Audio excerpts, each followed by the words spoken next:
So the embassy is straight over there somewhere.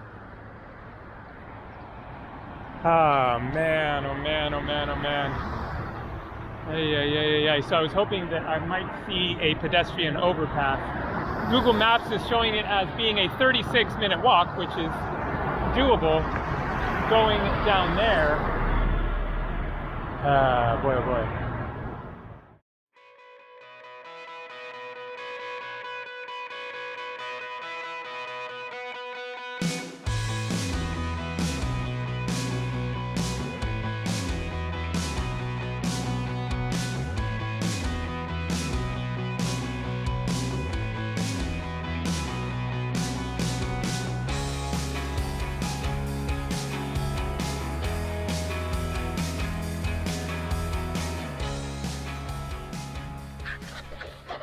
Hey guys, how's it going? So today is Monday, March 2nd, 2026, currently 79 degrees Fahrenheit out there. That is 26 degrees Celsius. This is day 3 of being stuck in Qatar here in the Middle East since the attack by the United States and Israel against Iran began on February 28th. And so as you can see, especially for those who might not have seen previous videos, that I have a nice hotel room here at a great price, $40. Now, people have mentioned that Qatar is offering to cover hotel costs for tourists who are trapped here. I just paid for another night just a little while ago. I'm not sure if I'm actually going to take advantage of that or not. I am just very grateful to be here. 40 bucks is a super good deal. It is a nice, comfortable, kind of perfect room. And so, I don't know, maybe I will look into that later, but that isn't of the utmost importance for now. So there is much to discuss as far as further updates, and I want to address some of the possible, options for me to ultimately get out of here. But I don't want to spend too much time talking in the room here. I am about to get out and go to the embassies. So I say embassies because, as many of you know, I am a dual American Canadian, and so I am going to go to both the United States and the Canadian embassies, and maybe even the UK embassy, because somebody just posted a comment saying that Canadians can make use of the UK embassy because Canada is part of the Commonwealth of Nations, and so it makes perfect sense for me to explore all possible options for ultimately, hopefully, getting out of here sometime relatively soon. So I will discuss more stuff once I get out there and maybe do some walking around. As you can see, then things are quite normal out there, people walking around, traffic. It is certainly quiet. On the subject of Iran attacking Qatar, just to put some numbers on it, then from what I found online, on the first day, there were 65 Iranian missiles targeting Qatar, 64 of which were intercepted by the Qatari anti-missile defense system. There were also 12 drone attacks, 11 of which were thwarted by the anti-missile system. And so it is doing a great job, but not exactly perfect. Of the ones that apparently weren't shot down, then I'm not sure what the result was, but as best as I can figure out, there have been no serious actual casualties or any damage to buildings or anything here in Qatar. There is a video of flames and smoke and people running away from it. I'm not sure if that was perhaps the missile that wasn't intercepted or if that was debris from missiles that were shot down. It's a quite dramatic video here in Qatar, but nobody was hurt. But it is also, of course, always a concern. I have seen missiles out there during the day and during the night, heard the explosions, and they have shaken the hotel here. It is happening, it is real, the missiles are flying overhead, but so far I am quite safe. Okay, now time to get out of here and catch an Uber, which works here, over to, I think that I will start with the United States Embassy. I have no idea what to expect as far as what it's going to be like there. I could get there and It's closed, there's nobody around because they are advising people to shelter in place. Why am I going out if the U.S. Embassy is advising people to shelter in place? Very reasonable question. I would say that that is overly cautious. As I just explained, there has been no damage or casualties here in Qatar. People are going about their normal daily business, and getting to an embassy is one possible solution for me getting out of here. So this is of extreme importance. And so I'm going to go for it and see what it's like once I get there. Maybe it's closed, nobody around. Maybe it's a huge crowd and I'm stuck waiting for hours. Only one way to really find out. I did call the Canadian embassy yesterday. Their voicemail system said, leave a message and we will call you back. They never called me back. Not surprised about that. I'm sure that they are quite busy. So really the best way to do this is just to get out there and go over and find out what the situation is and see what possible solutions there could be for me, whether that could be an expatriation flight, an emergency flight going out, because they can have special, permission to depart even when the airport is closed. Or possibly getting out of here by land if they were to organize a bus or a shuttle that would cross into Saudi Arabia and then get to Riyadh or Dammam. There are lots of problems with that, which is one of the issues that I want to discuss later. Boats are not a possibility as far as I understand, because they are also potential targets of Iran. There is a cruise ship that is docked here that was sailing through and is also stuck here waiting. So anyways, let's get out of here. So I'm waiting for the Uber. Something very strange just happened. I will explain once I get there. Here we are.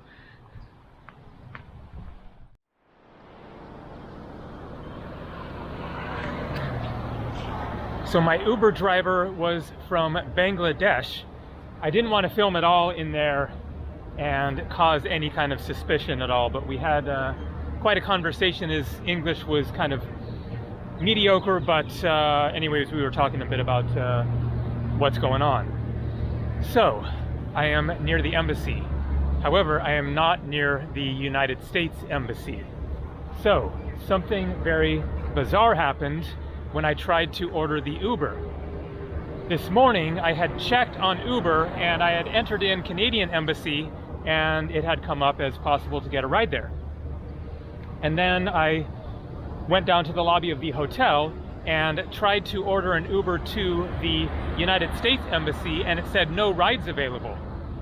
So I was confused, thinking, well, maybe there just isn't anything available at the moment, although when I checked for the ride to the Canadian Embassy, there were a bunch of options that were all like 1 or 2 minutes away. So that seemed odd that all of a sudden there would be no rides available.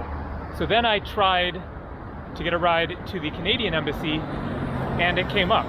And that's the ride that I just got.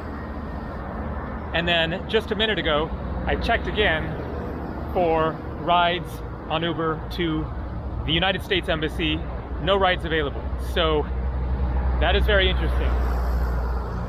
Not sure exactly what to make of that, but I guess people don't feel comfortable going to the United States Embassy, something like that, and so they just aren't allowing it in the Uber app.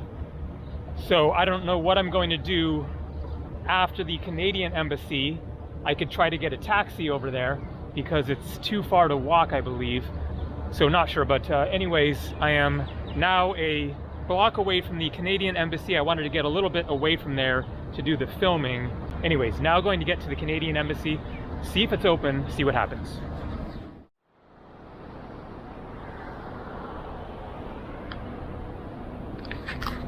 So that was quick. The Canadian Embassy is not staffed at the moment today, and he said maybe on Wednesday or Thursday. Instead, I am catching another Uber over to the British Embassy, which is another 10 minutes away, just to be on the safe side, give that a shot, see if they might be there. It says on Google that they are open, but of course things are different now.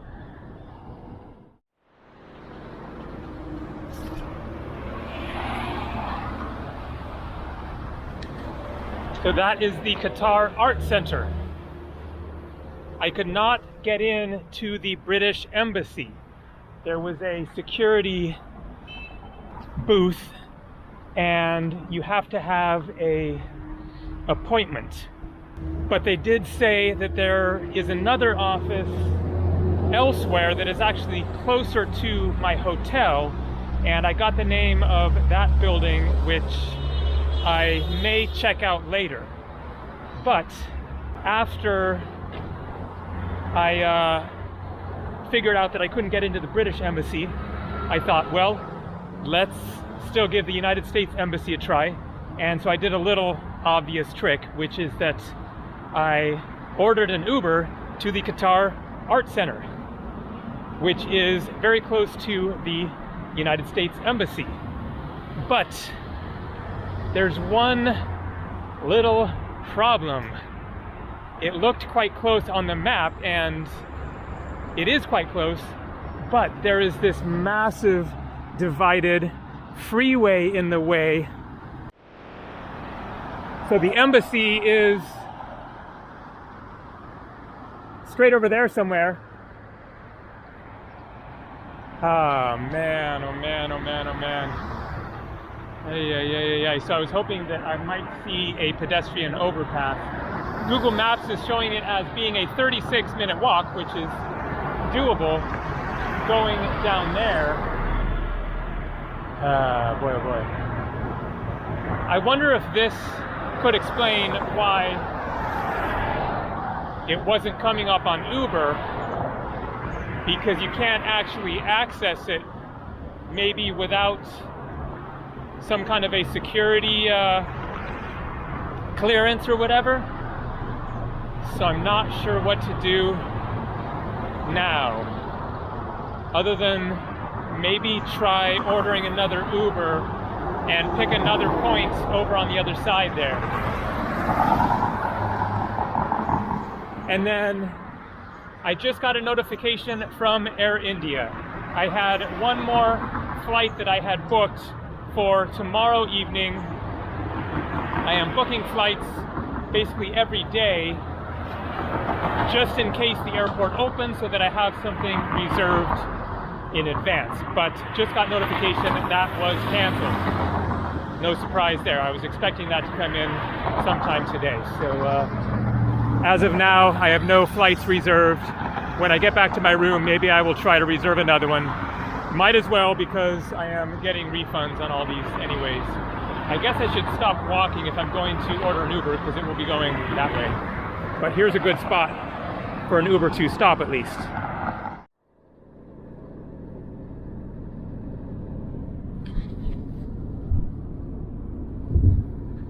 No entry yet. Just no, only here. Yeah. Here is okay. Yeah. Yeah, but thank you so much. Great. Thank you. Welcome.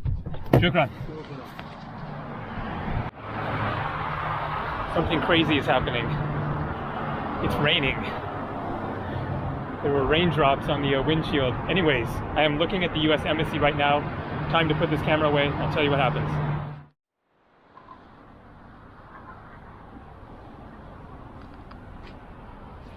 This is called the Arches Monument, a symbol of the cultural heritage of Qatar. At Beta Park, near the water, looking out at the Persian Gulf or the Arabian Gulf. When you are here in these Gulf countries, it shows up on Google Maps as the Arabian Gulf. So that was an interesting series of events.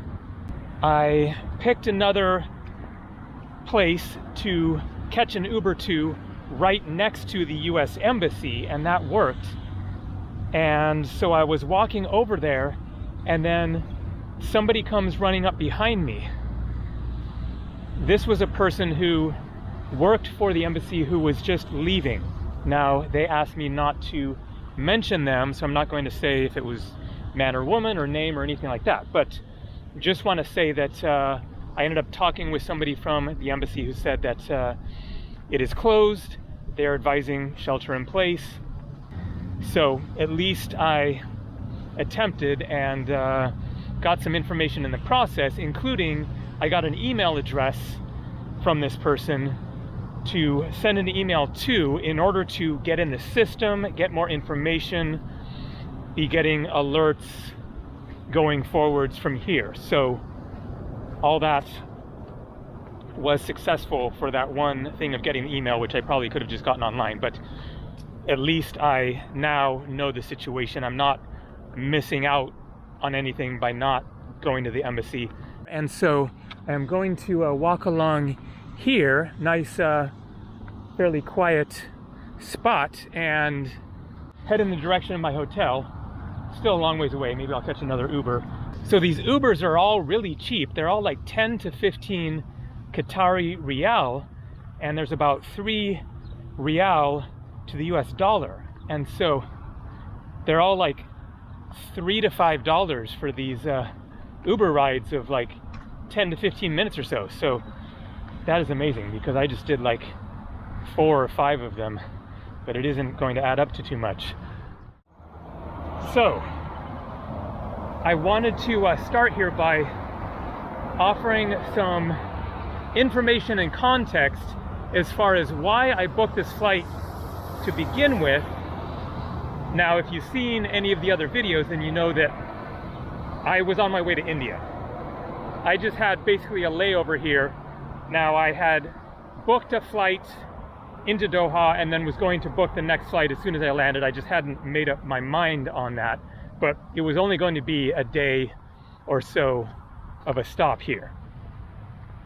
And so as soon as I landed, then booked another flight out for that same evening.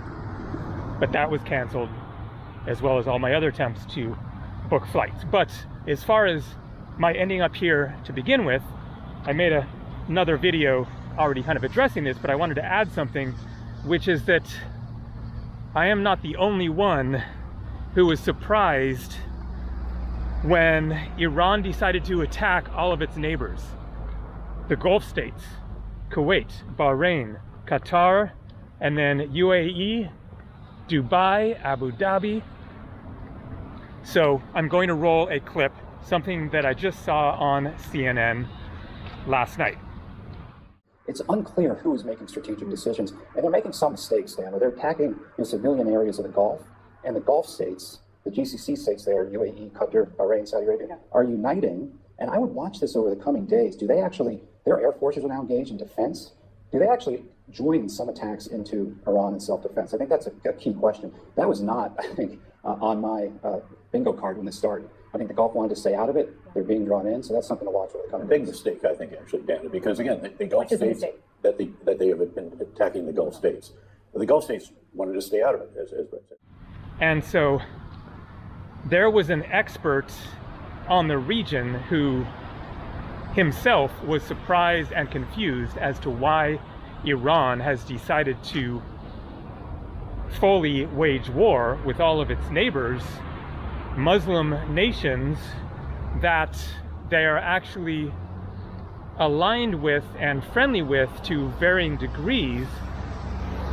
But for one thing, it is about the US military bases. But there you go. Even an expert on the region did not expect that Iran was going to retaliate against the US and Israel by attacking all of its neighbors in the entire region. And so this was partly the reason why I booked this flight, was I thought this was going to be a war between the US and Israel and Iran.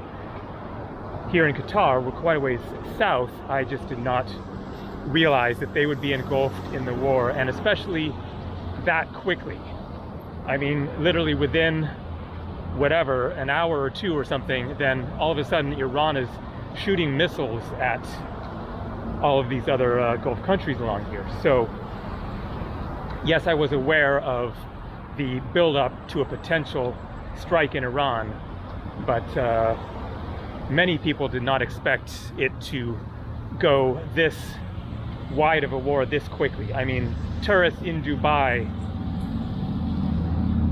I'm sure most were not getting out because they weren't expecting to be involved in this either.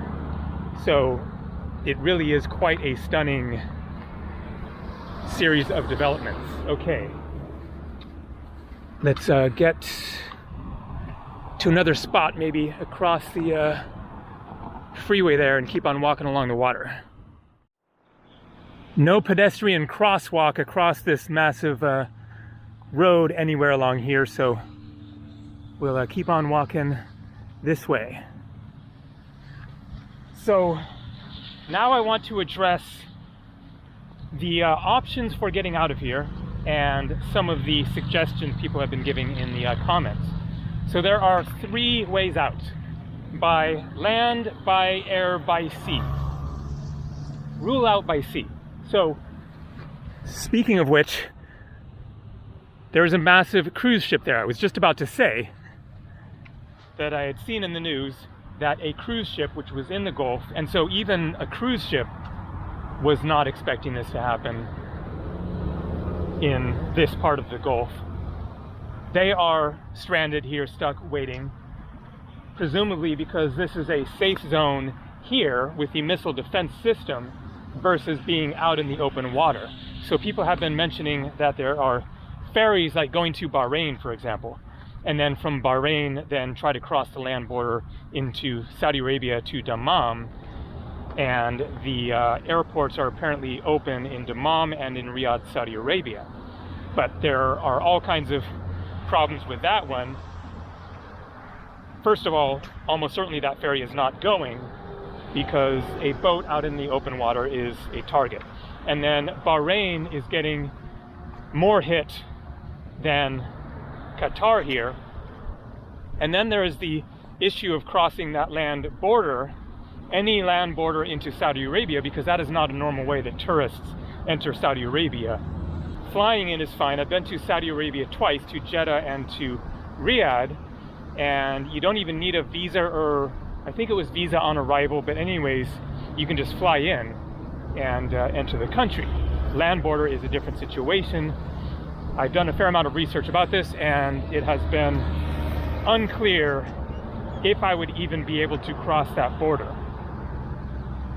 Possibly, I would need to get a visa. I looked online, it's $300. I would of course be more than happy to pay $300 to get out of here. But first of all, by sea, not practical. By air, obviously, is the preferable way. The airport is closed. That's all there is to that. There is no flying out of here until the airport opens, other than repatriation flights, a diplomatic special plane. And so that is the point of the embassies contacting them, getting on their list to find out if that could be an option in the future. So by air, that is another option. Much preferred would just be that the airport opens in the coming days and I can catch a flight out of here. But then finally the third option, by land. And so lots of people are saying the war is going to last for weeks, 4, 5, 6 weeks. Just get out of there while you can. But first of all, nobody knows how long this is going to last before things get back to something resembling normal. It's all over the place as far as information that people are spouting about what's going to happen. Well, it's just going to be a couple of days. It's going to be a month. I really think that literally nobody knows.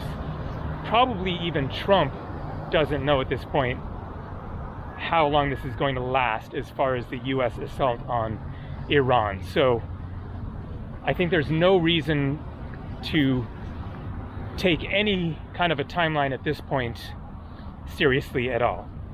It could be tomorrow, unlikely, but it could be in a few days.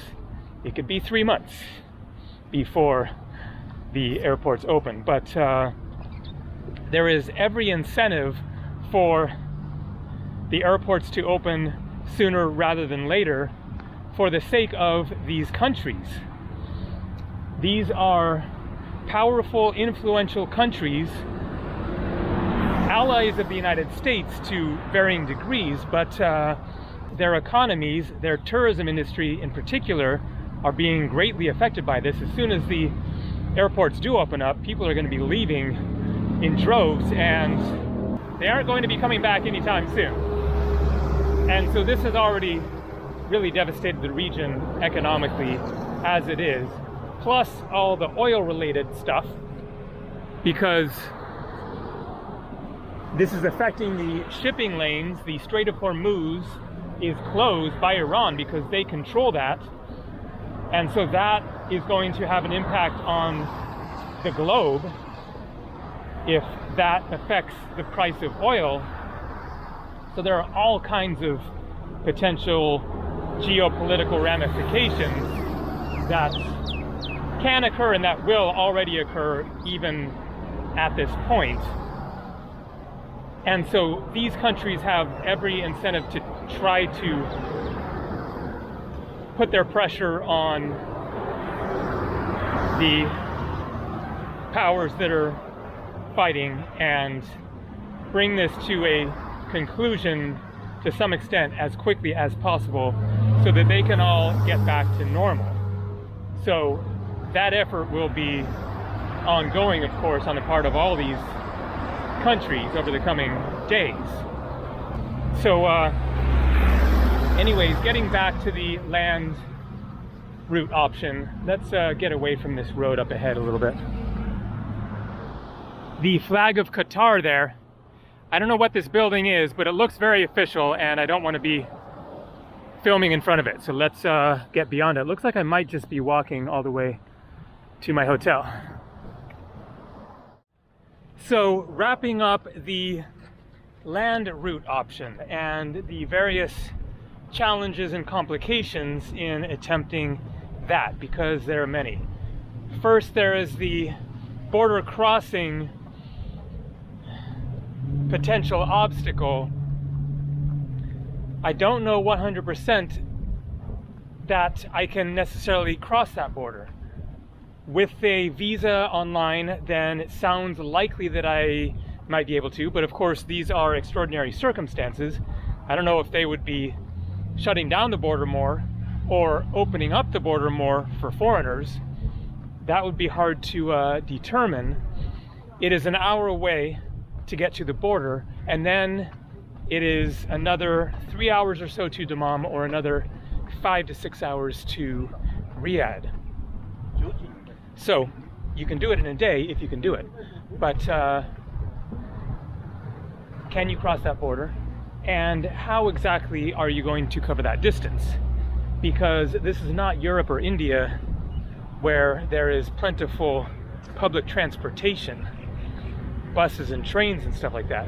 From what I found online, then there is a bus that goes from Doha to Riyadh once per week. That's what it said online. A few different sources stated that. Maybe there's something else, but it's not like there's, 5 buses a day covering that route. Is that bus even going to be going under the circumstances? And then there is the safety issue.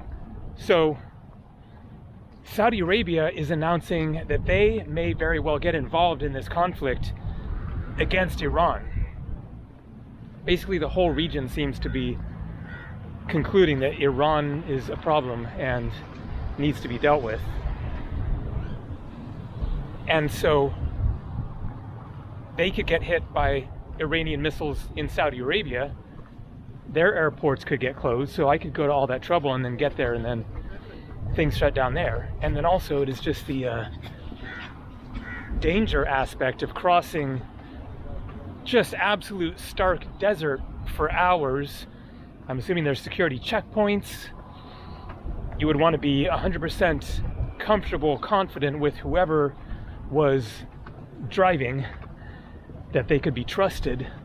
Probably the best option would be a taxi arranged by your hotel, so it's somebody that they know for certain is a trustworthy person. But how many people are really going to be willing to do that crossing now when there's a war on? So there are really just too many variables to seriously consider attempting that at this time. If this is going to drag on for weeks, then maybe I will start looking further into that. But I don't think that that is really the way to go at this point to spend much more time looking into it than I already have to determine that it is just very risky, uncertain, and I could get all the way there and then it's the same issue with airport closed. When I'm here, things are relatively quite normal. I have a nice room at a cheap price, 40 bucks a night, and the airport could potentially open up any day. So it makes a whole lot more sense for me to just stay here, be in touch with the embassy, and see what happens over the coming days. So things are a fair amount busier here than the past couple days. I walked down here in previous videos, so I'm very close to my hotel now. So I think that is going to do it for today. But man, it is just such pleasant weather here. So that is one nice thing. This is unusual. I guess this is winter in the Middle East. Some clouds and a few drops of rain and slightly cool. But better than super cold, better than scorching hot. I think the forecast is for it to get sunnier and a little warmer going forwards, but it's not going to be crazy hot. It is winter here. So I think that wraps things up for now. In the coming videos, then I will attempt to do more of a tour of Qatar and show more of what there is to see and do here, because there is a lot. As I have mentioned, this is my favorite city in this part of the world compared to Dubai, Riyadh, Kuwait, Bahrain, etc. Qatar is my favorite. So of all the places to be stuck, this is one of the better places to be stuck. All right, that's all for now. Time to head back to my room, take a break, and get some stuff done.